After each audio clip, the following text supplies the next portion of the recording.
최근에 HTS 가상사설 선물거래소에 대한 사건들을 저희가 많이 진행하고 있습니다. 사실 HTS라는 말이 나오기 전부터 저희는 비슷한 사건들을 많이 진행했는데요. 이것이 시대에 따라서 조금씩 유형의 변화가 있었을 뿐이지 일단 있었던 것은 상당히 오래전입니다. 저희가 4,400억짜리 그 FX 마진에 대한 사건을 처리한 것이 벌써 7, 8년 전이었나요? 상당히 예전인데요. 그때도 FX 마진의 피고인을 잘 처리해드려서 상당히 좋은 성과를 냈습니다. FX 마진을 이용한 범죄 또는 이러한 그 유형의 사건들은 예전부터 있었다는 점 거듭 말씀드립니다. 이것이 새로운 것이 절대 아닙니다. FX 마진이라는 것은 쉽게 말해서 선물 거래에 투자한다는 것인데 일반인 입장에 있어서는 선물 거래가 뭔가 등락폭이 커서 잘하면 한 방에 큰 돈을 얻을 수 있겠다는 생각이 들기도 합니다. 그런데 또 투자를 막상 하려고 하니까 어떻게 되는지도 모르고 손해가 두렵기도 하고, 그리고 인터넷을 통해서 그 투자를 하려면 교육도 받아야 되고 증거금을 내기도 하고 다양한 절차들이 있다 보니까 본인이 직접 투자하기보다는 다른 사람에게 맡기기도 하고 투자를 해주겠다는 사람들을 믿고 따르기도 하죠. 그러다 보니까 가상사설 선물거래소를 이용하기도 합니다.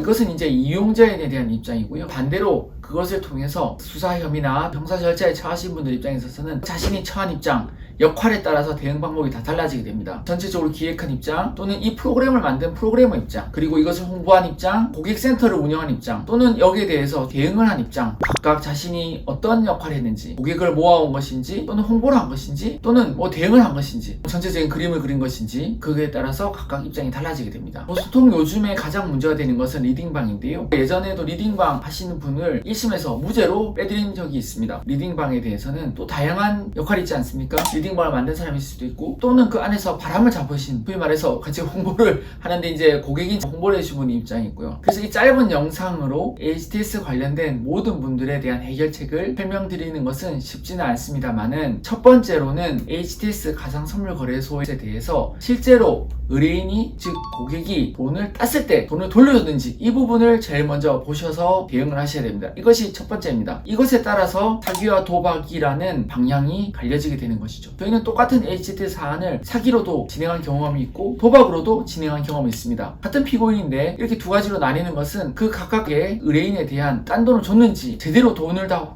찾을 수 있었는지가 핵심이기 때문입니다. 수사기관 입장에 있어서야 당연히 일반적인 증권 사이트 또는 진짜 지수와 실제 연동돼 있다고 보고 의뢰인들이 투자했는데 너네들은 연동돼 있지 않지 않냐고 이렇게 사기로 당연히 몰아가게 되죠. 여기에 대해서 반대로 이제 조사를 받거나 형사 절차를 진행하는 입장에 있어서는 그 부분에 대해서도 방어를 해야 되는 것입니다. 일단 큰 틀에서 HTS를 운영을 하더라도 그 운영 형태, 즉 실제 돈을 줬는지에 따라서 방향이 크게 달라지므로 여기에 대해서 먼저 조사를 진행하고요. 그 다음에 있어서는 실제 피해 금액에 대한 정리가 필요합니다. 원금을 투자받은 다음에 그것을 대감기 했을 경우 실제 피해 금액은 나중에 대감기 총액과는 달라지게 되잖아요. 그런 점이 있고요. 나머지는 이제 역할에 대한 부분이 있고요. 이제 각각 리딩을 했는지, 총판 쪽으로 운영했는지, 단순 직원으로 일했는지, 전체적인 큰 그림을 그린 것인지, 단순한 프로그램을 공급한 입장인지, 아니면 내가 프로그램을 공급하면서 같이 운영적인 입장에서도 수수료도 많이 받아가지고 HTS 그 운영자들에 대한 총괄적인 사장 입장으로 또 혐의를 받고 있는지 등에 따라서 정말 대응 방안이 다양하게 됩니다. 그래서 이러한 HTS로 인해서 위험에 처하신 분들은 저희 사무실에 문의 주시게 되면은 그 역할에 대해서 다툼을 드리도록 하겠습니다. HTS는 운영한 형태에 대해서 먼저 다투고 거기에 대한 금액을 정리한 다음에 마지막으로 그 역할에 대한 정리가 들어가야 되는 것이 큰 진행 방식입니다. 정말 많은 여기에 대한 풍부한 경우와 성공 사례가 있습니다. 남들이 HTS, FX 마진에 대한 말조차도 모를 때 저희는 이미 상당히 큰 사건들, 4,400억짜리 사건을 비롯하여 다양한 사건들을 진행해 왔습니다. 개인이 운영하신 경우도 있고 또는 같이 운영하는 경우도 있고, 아까 말씀드린 4,400억짜리 그분에 대한 결과를 간략하게 말씀드리면은 1심에 있어서 14년형이 선고가 됐었죠. 그래서 저희가 그분을 맡아서 항소심을 진행하였는데요. 결과적으로 9년으로 형을 감형해 드렸습니다. 14년이라는 것은 총책일 역할을 했다는 것을 의미하는 것이죠.